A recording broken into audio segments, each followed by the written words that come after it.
Now, I can't let you leave here without asking you about your relationship with Nelson Mandela. I know in the book there's a copy of the letter he wrote you in 1988.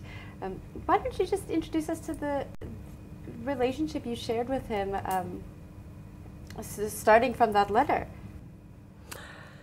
Madiba wrote to me from prison, and you can imagine how my hands were shaking when I read. Like when you get an envelope from Nelson Mandela, the address is obviously. Well, you kind of don't get it in the post. You get a phone call from the ANC. Oh, okay. Then I became a card-carrying member of the ANC in 1983. You know, so I got a call, and they said, you know, a letter's arrived for you. So I went down to the Southern Life building.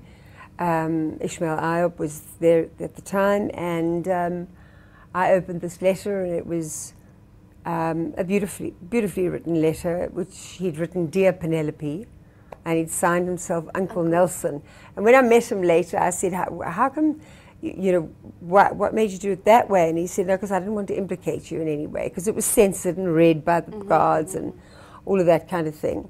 And he just said, I mean, there's the foreword of the book, there is what he says, is that I was an inspiration, and I had touched many young people's lives. And it was at a time in my career that was quite dark, not in terms of drinking, but I was going through a rough patch in my career, and he gave me that sort of incredible push forward.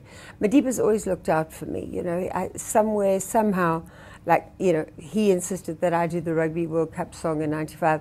But anyway, getting back to that, and then we did a welcome home. He was released in the February, and we did a welcome home concert for him in the October in Ellis Park. And somebody came down to me, I think it was Ronnie Mambwef, I'm not sure, came down and said, Madiba wants to meet you. And I was like, you know, and the memory that I have is this tall, elegant, wonderful man standing up and holding my hand through our whole conversation. And I remember the bigness and the softness and the warmth of his hands. That's what I remember. And I also remember never being impressed by anyone else after I'd met him.